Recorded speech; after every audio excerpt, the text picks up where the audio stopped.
আসসালামু আলাইকুম এভরিওয়ান, আশা করি প্রত্যেকে ভালো আছেন। তো আজকে দেখাবো আপনারা সেমেট লাইভ অ্যাপসে কীভাবে আপনারা জিমেইল দিয়ে অ্যাকাউন্ট ক্রিয়েট করবেন, এই প্রসেসটা আমি আপনাদেরকে দেখাবো। তো তার আগে একটা কথা বলতেছি, আপনারা যদি আপনাদের অ্যাকাউন্ট ক্রিয়েট করতে কোনো সমস্যা হয়, অবশ্যই আমার ভিডিও স্ক্রিনে হোয়াটসঅ্যাপ নাম্বার দেওয়া থাকবে। হ্যাঁ, আপনারা যদি অ্যাকাউন্ট বা এজেন্সি কেউ নিতে চান, অবশ্যই আমার স্ক্রিনে হোয়াটসঅ্যাপ নাম্বার দেওয়া থাকবে, আপনারা অবশ্যই হোয়াটসঅ্যাপে কন্ট্যাক্ট করবেন। আর অবশ্যই যারা সেমেটে অ্যাকাউন্ট করবেন, আমার ভিডিও ডেসক্রিপশন বক্সে দেখবেন যে সেমেট অ্যাকাউন্ট খোলার লিঙ্ক। আপনারা সেই লিঙ্কে ক্লিক করে আমার এই ভিডিওটা সম্পূর্ণ দেখে সেমভাবে অ্যাকাউন্ট ক্রিয়েট করে নেবেন। তো এখন আপনারা অ্যাকাউন্টটা কীভাবে ক্রিয়েট করবেন এটা দেখাবো। তো আপনারা যখন আমার ওই লিঙ্কে ক্লিক করবেন, তখন আপনাদের সামনে এরকম একটা ইন্টারফেস আসবে।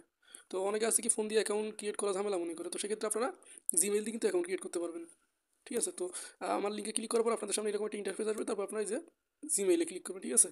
তো এখানে জিমেইলে ক্লিক করার পর আপনারা আপনাদের জিমেইলের নামটুকু শুধু এখানে বসায় দেবেন।